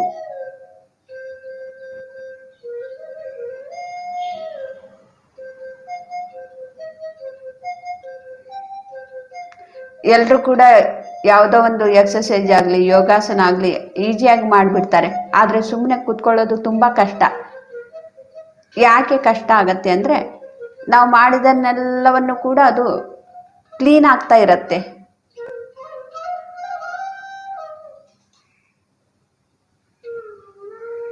ಮಾಡೋರಿಗೆ ಗೊತ್ತಾಗತ್ತೆ, ಮಾಡದೇ ಇರೋರಿಗೆ ಸುಮ್ಮನೆ ಕೂತ್ಕೊಂಡು ಉಸಿರನ್ನು ಗಮನಿಸ್ತಾ ಇರೋದಿಲ್ಲ. ಆದರೆ ಮಾಡ್ದೇನೆ ಅವ್ರು ಏನು ಹೇಳ್ತಾರೆ ಅಂದರೆ ಅಷ್ಟೊಂದು ಕಷ್ಟಪಟ್ಟರೆ ನಮಗೆ ಫಲ ಸಿಗೋದಿಲ್ಲ, ಇಷ್ಟು ಈಸಿಯಾಗಿರೋದ್ರಲ್ಲಿ ನಮಗೆ ಫಲ ಸಿಕ್ಬಿಡತ್ತಾ ಅಂಥೇಳಿ. ಕುತ್ಕೋಬೇಕು ಫಸ್ಟು. ಅಭ್ಯಾಸ ಮಾಡಬೇಕು. ಯಾವುದು ಈಜಿ ಯಾವುದು ಕಷ್ಟ ಅನ್ನೋದು ನಮಗೆ ಗೊತ್ತಾಗತ್ತೆ. ಅದನ್ನು ನಾವಾಗೇ ತಿಳ್ಕೊಂಡ್ರೆ ನಮಗೆ ಬರುತ್ತೆ, ಬೇರೆಯವರು ಹೇಳೋದ್ರಿಂದ ಅಲ್ಲ.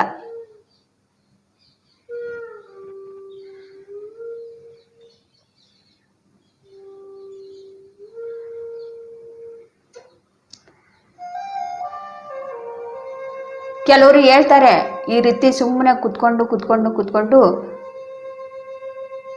ಹುಚ್ಚರಾಗ್ಬಿಡ್ತಾರೆ ಅಂತೇಳಿ. ಆಗೂ ಕೂಡ ಹೇಳಿದ್ದಾರೆ ನನಗೆ ಧ್ಯಾನ ಮಾಡೋರು. ಧ್ಯಾನಕ್ಕೆ ಹೇಳ್ಕೊಡಕ್ಕೆ ಹೋದಾಗ ಸುಮ್ಮನೆ ಕುತ್ಕೊಂಡ್ರೆ ಬುದ್ಧಿ ಮಂದಾಗ್ಬಿಡತ್ತೆ ಅಂಥೇಳಿ. ಏನಾದರೂ ಒಂದು ಕೆಲಸ ಮಾಡ್ತಾ ಇರಬೇಕು, ಆವಾಗ ನಮ್ಮ ಬುದ್ಧಿ ಶಾರ್ಪ್ ಆಗಿರುತ್ತೆ. ಕಣ್ಣು ಮುಚ್ಚಿ ಉಸಿರಾಟವನ್ನೇ ಗಮನಿಸ್ತಾ ಇದ್ರೆ ಹುಚ್ಚರಾಗ್ಬಿಡ್ತೀವಿ ಅಂಥೇಳಿ.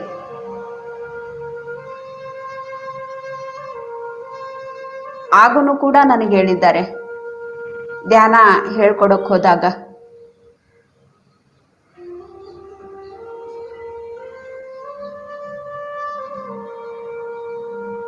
ಅವ್ರಿಗೆ ಅವ್ರ ಒಳಗಡೆ ಇರುವಂಥ ಯೋಚನೆಗಳನ್ನು ತೆಗೆದುಹಾಕೋದಿಕ್ಕೆ ಇಷ್ಟ ಇಲ್ಲ. ಯಾಕೆಂದರೆ ಧ್ಯಾನದಲ್ಲಿ ಯೋಚನೆಗಳು ಕಾಡ್ತಾ ಇರತ್ತೆ. ಅವು ಯೋಚನೆಗಳೆಲ್ಲ ಹೊರಗಡೆ ಹೋಗ್ತಾ ಇರತ್ತೆ. ಒಂದಿನ 2 ದಿನ ಮಾಡ್ತಾರೆ, ನೋಡ್ತಾರೆ, ಯೋಚನೆಗಳು ಬರೋದನ್ನ ಶುರು ಆಗತ್ತೆ. ಅದು ಯೋಚನೆಗಳು ಬರುತ್ತೆ ಅಂತ ಹೇಳಿ ಅವ್ರು ಅನ್ಕೊಂಡಿರ್ತಾರೆ. ಆದರೆ ಯೋಚನೆಗಳು ಹೊರಗಡೆ ಹೋಗ್ತಾ ಇದೆ, ಅದನ್ನು ನಾವು ಇಟ್ಕೊಂಡು ಕುತ್ಕೊಂಡಿದ್ದೀವಿ ಯೋಚನೆ, ಅದನ್ನು ಧ್ಯಾನದ ಶಕ್ತಿ ಹೊರಗಡೆ ಆಗ್ತಾ ಇದೆ ಅಂತೇಳಿ ಅವ್ರು ತಿಳ್ಕೊಳ್ಳೋದಿಲ್ಲ. ಯೋಚನೆಗಳ ಮಾಡಿ ಮಾಡಿ ಮಾಡಿ ಹುಚ್ಚರಾಗ್ಬಿಡ್ತೀವಿ ನಾವು ಅಂಥೇಳಿ ಆ ರೀತಿ ತಿಳ್ಕೊಂಡಿರ್ತಾರೆ. ಈ ರೀತಿ ಸುಮ್ಮನೆ ಕುತ್ಕೊಳ್ಳೋದು ಇದು ಒಂದು ತಪ್ಪು. ಈ ಧ್ಯಾನ ಅನ್ನೋದೇ ತಪ್ಪು. ಯೋಚನೆಗಳು ಮಾಡಿ ಮಾಡಿ ಹುಚ್ಚರಾಗ್ಬಿಡ್ತೀವಿ ಅಂತೇಳಿ ಆಗೂ ಕೂಡ ಹೇಳಿದ್ದಾರೆ. ಇಲ್ಲಾಂದರೆ ಸುಮ್ಮನೆ ಕುತ್ಕೊಂಡ್ರೆ ಬುದ್ಧಿ ಚುರುಕಾಗೋದಿಲ್ಲ.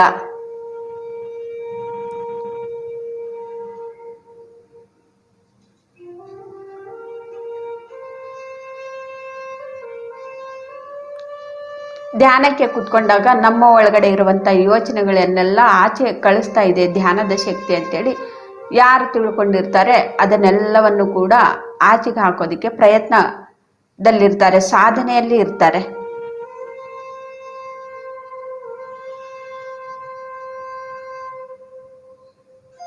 ನಲವತ್ತೊಂದು ದಿನ 40 ದಿನ ಆ ರೀತಿ ನಾವು ಅಭ್ಯಾಸ ಮಾಡೋದ್ರಿಂದ ನಮಗೆ ಗೊತ್ತಾಗತ್ತೆ. ಆಮೇಲೆ ನಾವು ಕುತ್ಕೊಳ್ಳೋದನ್ನು ಕಲ್ತ್ಕೊಳ್ತೀವಿ. ಮತ್ತೆ 41 ದಿನ ಮತ್ತೆ ಮಾಡಬೇಕು. ಮತ್ತೆ ಆಗ ಶೂನ್ಯ ಸ್ಥಿತಿಗೆ ನಾವು ತಲುಪ್ತೀವಿ. ಮತ್ತೆ 41 ದಿನ ಮಾಡಬೇಕು, ನಾನು ಯಾರು ಅಂತೇಳಿ ತಿಳ್ಕೊಳ್ತೀವಿ. ಮತ್ತೆ 41 ದಿನ ಮಾಡಬೇಕು, ಭಗವಂತನ ಒಂದು ಸಾಕ್ಷಾತ್ಕಾರ ಆಗತ್ತೆ ನಮಗೆ. ಆಗ ನಾವು ಭಗವಂತನ ಜೊತೆಗಿದ್ದು ನಾವು ಕಲ್ತ್ಕೊಳ್ತೀವಿ ಫ್ರೆಂಡ್ಸ್. 1 ದಿನ 2 ದಿನ 1 ವಾರ ಮಾಡಿ ನಾವು ಬಿಟ್ಟರೆ ಏನು ಕೂಡ ನಮಗೆ ಗೊತ್ತಾಗೋದಿಲ್ಲ.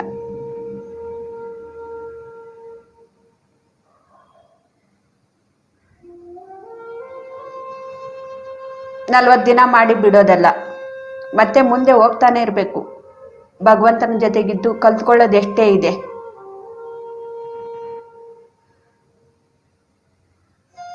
ಎಷ್ಟು ಕಲಿತರನು ಕೂಡ ಕಲ್ತ್ಕೊಳ್ಳೋದಿದ್ದೇ ಇರತ್ತೆ. ಭಗವಂತನ ಜೊತೆಗಿದ್ದು ನಾವು ಕಲಿಬೇಕಂದಾಗ ಒಂದಾದ್ಮೇಲೆ ಒಂದು ತಿಳಿಸ್ತಾನೆ ಇರ್ತಾನೆ ಭಗವಂತ. ಹೊಸ ಹೊಸ ವಿಷಯಗಳನ್ನು ಕಲಿಸ್ತಾನೆ ಇರ್ತಾನೆ, ಹೊಸ ಹೊಸ ವಿಷಯಗಳನ್ನು ತಿಳಿಸ್ತಾನೆ ಇರ್ತಾನೆ ಆ ಭಗವಂತ.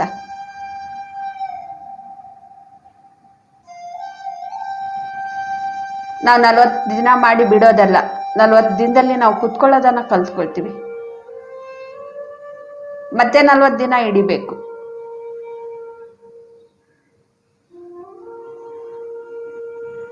ಆಗ ಮನಸ್ಸನ್ನ ನಾವು ಶೂನ್ಯ ಮಾಡ್ಕೊಳ್ಳೋದನ್ನ, ವಿಚಾರಗಳನ್ನ ಗಮನಿಸೋದನ್ನ ನಾವು ಕಲ್ತ್ಕೊಳ್ತೀವಿ. ಯಾವುದು ಮಾಡಬೇಕು, ಯಾವುದನ್ನು ಮಾಡಬಾರ್ದು ಅಂತೇಳಿ.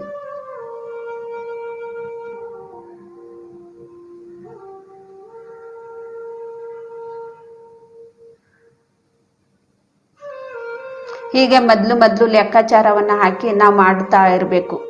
ಆಮೇಲೆ ಯಾವ ಲೆಕ್ಕಾಚಾರನೂ ಇಲ್ಲ. ನಿತ್ಯ ನಿರಂತರವಾಗಿ ಕ್ಷಣ ಮಾತ್ರನೂ ಕೂಡ ವ್ಯರ್ಥ ಮಾಡದೇನೆ ನಾವು ಸಾಧನೆಯಲ್ಲಿರಬೇಕು. ಒಂದು ಕ್ಷಣ ಕೂಡ ನಾವು ವ್ಯರ್ಥ ಮಾಡಬಾರ್ದು. ನಾನು ಧ್ಯಾನಕ್ಕೆ ಬಂದಾಗ ಯಾವ ಲೆಕ್ಕಾಚಾರನೂ ಕೂಡ ಹಾಕ್ಲಿಲ್ಲ.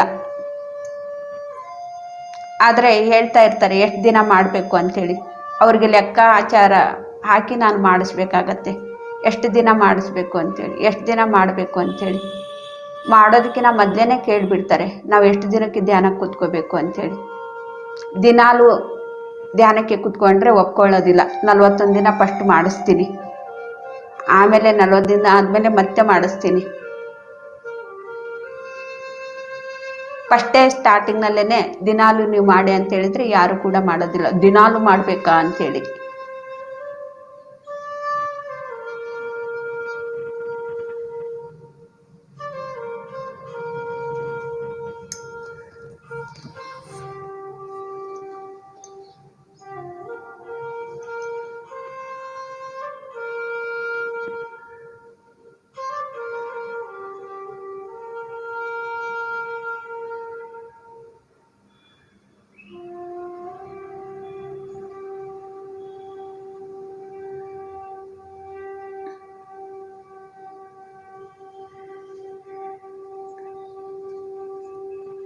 ಎಷ್ಟೋ ಜನ ಧ್ಯಾನ ಮಾಡ್ತಾ ಇದ್ರು ಕೂಡ 41 ದಿನ ಮಾಡ್ತಾ ಇದ್ರು ಕೂಡ ಅವ್ರಿಗೆ ಒಳಗಡೆ ಎಷ್ಟೋ ಅನುಭವಗಳ ಆಗೋದನ್ನು ಆಗಿರತ್ತೆ. ಆವಾಗ ಅವರು ಮೆಲ್ಲನೆ ಸಸ್ಯಾಹಾರಿಗಳಾಗಬೇಕು ಅಂತೇಳಿ ಅವರು ಬದಲಾವಣೆ ಆಗ್ತಾ ಇರ್ತಾರೆ. ಅವರು ಅದನ್ನು ಗಮನಿಸಿದ್ರು ಕೂಡ ಅಯ್ಯೋ ನಾನು ತಿನ್ನೋದನ್ನು ಬಿಡ್ತಾ ಇದ್ದೀನಿ, ನನಗೆ ಅದು ತಿನ್ನೋದಿಕ್ಕೆ ಆಗ್ತಾ ಇಲ್ಲ ಅಂಥೇಳಿ ಧ್ಯಾನನೇ ಬಿಟ್ಬಿಡ್ತಾರೆ. ಈಗೂ ಕೂಡ ಆಗಿದೆ. ಅವ್ರಿಗೆ ಪಾಪದ ಕೆಲಸ ಮಾಡೋದಕ್ಕೆ ಇಷ್ಟ.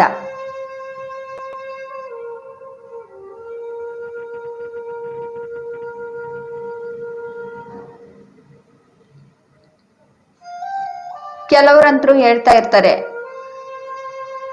ಈ ಜೀವ ಇರೋದೇ ತಿನ್ನೋದಿಕ್ಕೆ ಕುಡಿಯೋದಿಕ್ಕೆ, ಅದನ್ನೇ ಬಿಟ್ಟರು ಇರೋದಕ್ಕಿಂತ ತಿಂದು ಕುಡಿದು ಸಾಯೋದೇ ಮೇಲು ಅಂಥೇಳಿ ಆ ರೀತಿನೂ ಕೂಡ ಹೇಳ್ತಾ ಇರ್ತಾರೆ. ಆ ರೀತಿನೂ ಕೂಡ ನನಗೆ ಎಷ್ಟೋ ಜನ ಹೇಳಿದ್ದಾರೆ.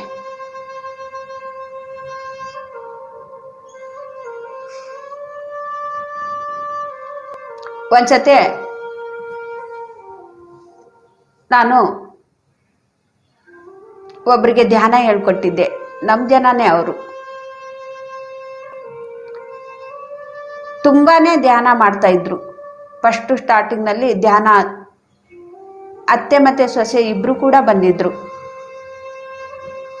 ಅವಾಗೆಲ್ಲ ಅವ್ರ ಕುಟುಂಬ ತುಂಬಾನೇ ಚೆನ್ನಾಗಿತ್ತು.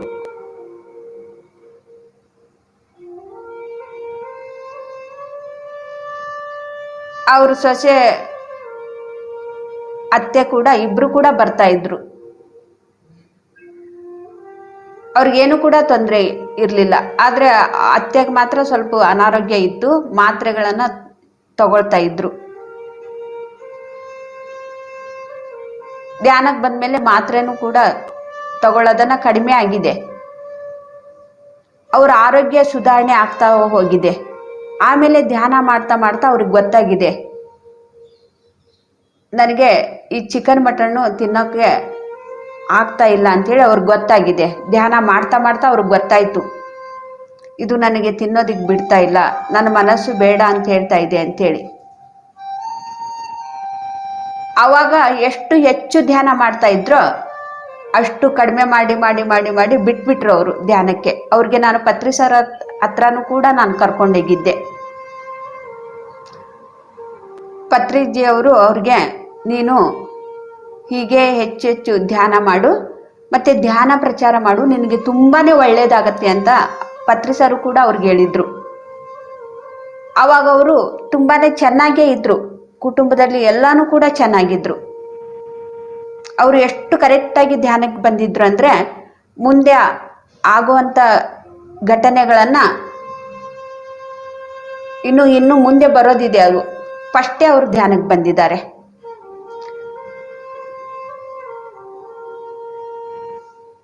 ಧ್ಯಾನಕ್ಕೆ ಬಂದಾಗ ಅವ್ರಿಗೇನು ಚಿಕನ್ ಮಟನ್ನು ತಿನ್ನೋದನ್ನು ಬಿಡು ಅಂತೇಳಿ ಮನಸ್ಸಿಗೆ ಬಂತೋ ಅವಾಗ ಸಂಪೂರ್ಣವಾಗಿ ಧ್ಯಾನ ಮಾಡೋದನ್ನೇ ಬಿಟ್ಬಿಟ್ರು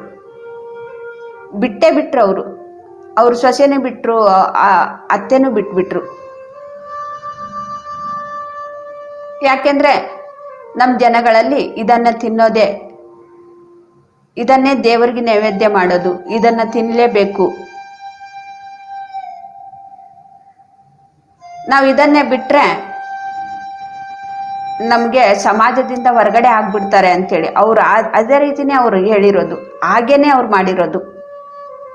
ನಮ್ದು ಒಂದು ಸಮಾಜ ಇದೆ, ಆ ಸಮಾಜದಿಂದ ನಮ್ಗೆ ಹೊರಗಡೆ ಆಗ್ಬಿಡ್ತಾರೆ ಈ ನಾವು ಪೂಜೆ ಪುನಸ್ಕಾರಗಳನ್ನ ಮಾಡೋದನ್ನ ಬಿಟ್ರೆ ಅಂತೇಳಿ. ನಮ್ಗೆ ಎಲ್ಲೂ ಕೂಡ ಮರ್ಯಾದೆ ಸಿಗೋದಿಲ್ಲ. ನಮ್ಮ ಜನದಲ್ಲಿ ನಮ್ಗೆ ಮರ್ಯಾದೆನೇ ಇರೋದಿಲ್ಲ ಈ ಚಿಕನ್ ಮಟನ್ ಅನ್ನ ತಿನ್ನೋದನ್ನ ಬಿಟ್ರೆ. ಯಾಕೆಂದ್ರೆ ಯಾರು ಕೂಡ ಮನೆಗೆ ಬಂದ್ರು ಕೂಡ ನಾವು ಅದನ್ನೇ ಬೇಯಿಸಾಕ್ಬೇಕು. ಅದನ್ನ ಬೇಯಿಸಾಕದೆ ಇದ್ರೆ ಯಾರು ಬರ್ತಾರೆ ನಮ್ಮ ಮನೆಗೆ?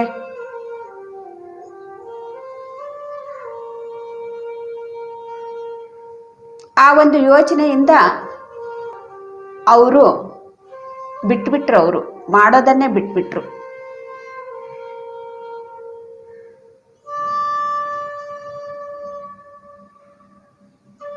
ಯಾವಾಗ ಮಾಡೋದನ್ನ ಬಿಟ್ರು, ಕೇವಲ ಒಂದು 2-3 ವರ್ಷದಲ್ಲೇನೆ ಅವ್ರ ಕುಟುಂಬ ಎಲ್ಲ ಕಷ್ಟಕ್ಕೆ ಸಿಕ್ಕಾಕಿ ಎಲ್ಲರೂ ಕೂಡ ಇವಾಗ ಯಾರು ಕೂಡ ಇಲ್ಲ. ಅವರು ಗಂಡ ಇಲ್ಲ, ಅತ್ತೆ ಸೊಸೆ ಯಾರು ಕೂಡ ಇಲ್ಲ. ಅವ್ರ ಶರೀರ ಬಿಟ್ಬಿಟ್ರು ಎಲ್ಲರೂ ಕೂಡ ಅನಾರೋಗ್ಯದಿಂದ ಸಾಯೋದಕ್ಕೂ ಕೂಡ ರೆಡಿಯಾಗಿದ್ದಾರೆ. ನಮ್ಮ ಸಮಾಜ ಹೊರಗಡೆ ಹಾಕತ್ತೆ, ನಾವು ಬಂದ್ರೆ ಅವ್ರಿಗೆ ಮಾಡಿ ಹಾಕ್ಬೇಕು, ಇಂಥ ಯೋಚನೆಗಳಿಂದ ಅವ್ರು ಧ್ಯಾನಕ್ಕೆ ಬಿಟ್ರು.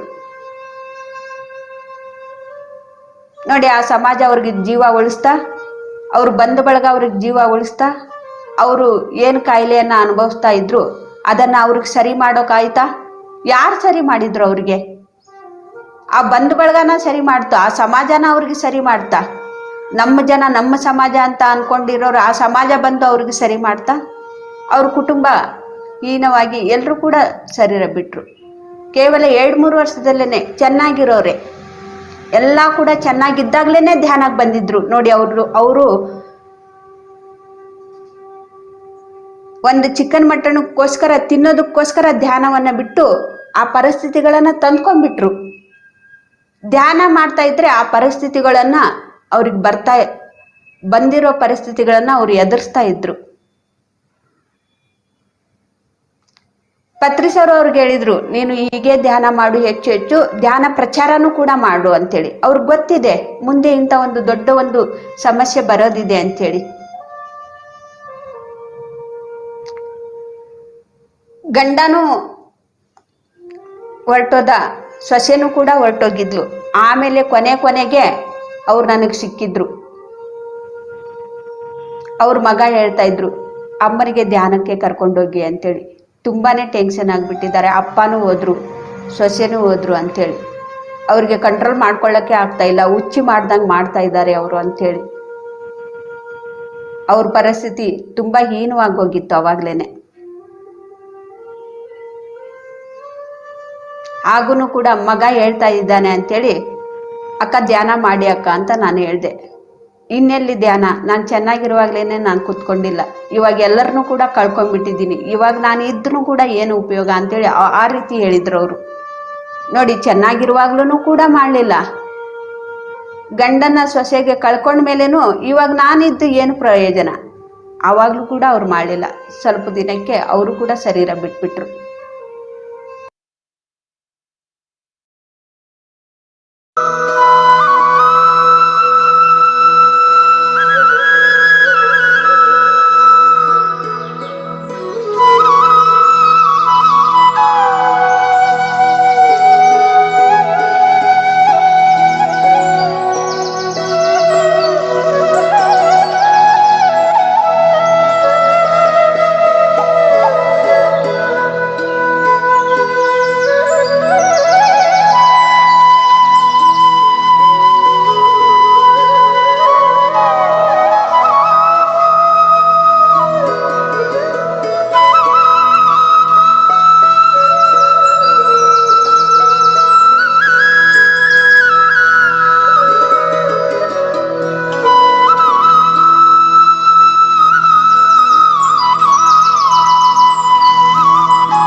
To the woman who hasn't stretched in a decade, on Monday, August 18th. Tomorrow morning, we're kicking off the chair yoga.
your brain lazy if you're struggling hard with procrastination, because it might be a result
ನೋಡಿ, ಚೆನ್ನಾಗಿರುವಾಗಲೇ ಎಲ್ಲವನ್ನೂ ಕೂಡ ಮಾಡಬೇಕು.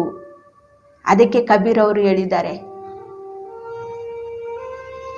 ದುಃಖದಲ್ಲಿ ನಾವು ಎಲ್ಲ ಕೂಡ ಧ್ಯಾನ ಮಾಡ್ತಾ ಇರ್ತೀವಿ, ಸುಖದಲ್ಲಿ ಇದ್ದಾಗ ಯಾರು ಕೂಡ ಬರೋದಿಲ್ಲ. ಸುಖದಲ್ಲಿದ್ದಾಗ ನಾವು ಧ್ಯಾನ ಮಾಡಿದ್ರೆ ನಮಗೆ ಕಷ್ಟ ಅನ್ನೋದು ನಮ್ಮ ಹತ್ರಕ್ಕೂ ಕೂಡ ಸುಳಿಯೋದಿಲ್ಲ.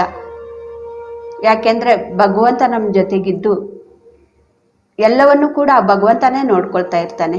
ಅದರಿಂದ ನಾವು ಹೇಗೆ ಹೊರಗಡೆ ಬರಬೇಕು ಅಂತೇಳಿ ನಾವು ಕೇವಲ ನಮ್ಮ ಉಸಿರಾಟದ ಜೊತೆಗೆ ಇರೋದನ್ನು ಮಾತ್ರ ನಾವು ಕಲ್ತ್ಕೋಬೇಕಷ್ಟೆ. ನಮ್ಮ ಗುರುವಿನ ಜೊತೆಗೆ ಇರೋದನ್ನ ನಾವು ಕಲ್ತ್ಕೋಬೇಕು.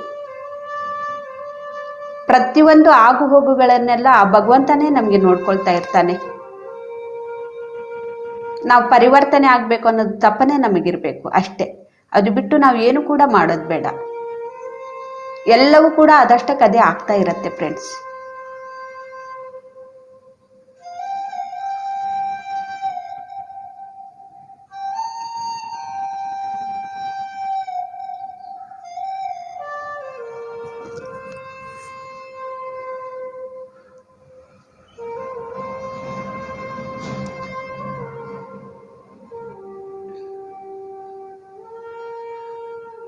ನಾವು ಉಸಿರು ಎಂಬ ಗುರುವಿನ ಜೊತೆಗಿದ್ದು ನಾವು ಮಾನವೀಯತೆಯಿಂದ ನಾವು ಜೀವಿಸೋದನ್ನು ನಾವು ಕಲ್ತ್ಕೊಳ್ಳೋಣ.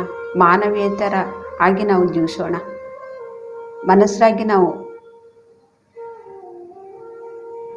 ಈ ಭೂಮಿ ಮೇಲೆ ಬಂದಿದ್ದೀವಿ ಅಂದರೆ ನಾವು ಹಾಗೆ ನಾವು ಜೀವಿಸ್ಬೇಕು. ಯಾವುದೋ ಒಂದು ವೃಕ್ಷ, ಒಂದು ಪ್ರಾಣಿ, ಒಂದು ಖನಿಜ ಅದರದ್ದೇ ಆದ ಜೀವನವನ್ನು ಹೇಗೆ ಜೀವಿಸ್ತಾ ಇದೆ ಹಾಗೆ ಕೂಡ ನಾವು ಕೂಡ ಜೀವಿಸಿ ಮತ್ತೆ ಮುಂದೆ ಹೋಗಬೇಕು. ನಾವು ಇಲ್ಲೇ ನಿಂತ್ಕೋಬಾರ್ದು.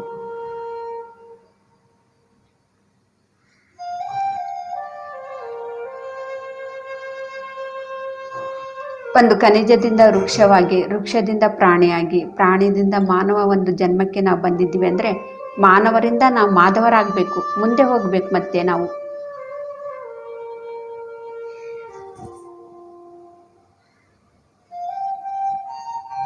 ಕೇವಲ 1 ನಿಮಿಷ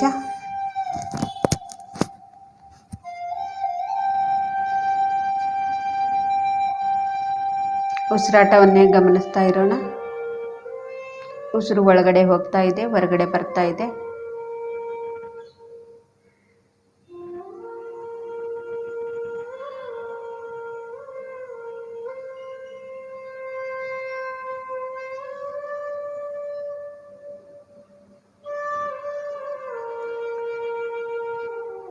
ನಾವು ಧ್ಯಾನದಿಂದ ಸಹಜ ಸ್ಥಿತಿಗೆ ಬರೋಣ ಫ್ರೆಂಡ್ಸ್. ಕೇವಲ 30 seconds.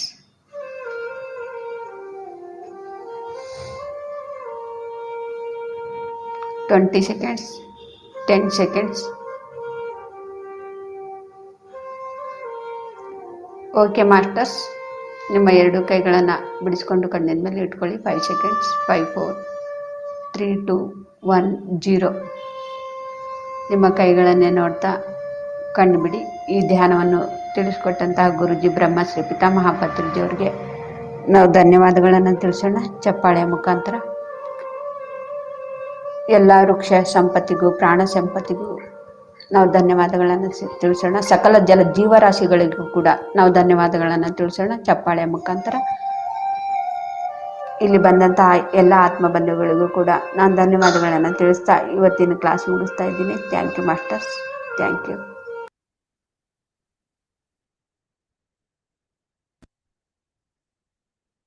Thank you masters, thank you madam. ಇವತ್ತಿನ ದಿನದ ಧ್ಯಾನ ತುಂಬಾ ಚೆನ್ನಾಗಿತ್ತು. ಮತ್ತೊಮ್ಮೆ ಎಲ್ಲರಿಗೂ ಶ್ರೀಕೃಷ್ಣ ಜನ್ಮಾಷ್ಟಮಿಯ ಶುಭಾಶಯಗಳನ್ನ ಹೇಳ್ತಾ ಇದ್ದೀನಿ. ಧ್ಯಾನವನ್ನ ಮುಗಿಸೋಣ ಮಾಸ್ಟರ್ಸ್. ನಿನ್ನೆ ಸಾಯಂಕಾಲ 7 ಗಂಟೆಯಿಂದ ಅಖಂಡ ಧ್ಯಾನ ಶುರು ಆಗಿದೆ. ಯಾರಿಗೆ ಯಾವಾಗ ಟೈಮ್ ಸಿಗತ್ತೋ ದಯವಿಟ್ಟು ಟೈಮ್ ಮಾಡ್ಕೊಂಡಾದ್ರೂ ಸರಿ, 1 ಅವರ್ ಆದ್ರೂ ಸರಿ. ಯಾಕಂದ್ರೆ ಲಕ್ಷಾಂತರ ಜನ, ಕೋಟ್ಯಾಂತರ ಜನ ಧ್ಯಾನದಲ್ಲಿ ಈಗ ಪಾಲ್ಗೊಳ್ತಾ ಇದ್ದಾರೆ. ಥ್ರೂ ಔಟ್ ದ ವರ್ಲ್ಡ್ 48 ದೇಶಗಳಿಂದ 3,000 ಜನ ಮಾಸ್ಟರ್ಸ್ ಗೈಡ್ ಮಾಡ್ತಾ ಇದ್ದಾರೆ. ದಯವಿಟ್ಟು ಧ್ಯಾನವನ್ನ ಮಾಡಿ ಮತ್ತೆ ಧ್ಯಾನವನ್ನ ಮಾಡಿಸಿ ಅಂತ ಹೇಳ್ತಾ ಇದೀನಿ ಮಾಸ್ಟರ್ಸ್. ಥ್ಯಾಂಕ್ ಯು ಮ್ಯಾಮ್, ಈ ಅವಕಾಶ ಕೊಟ್ಟಿದ್ದಕ್ಕೆ. Thank you.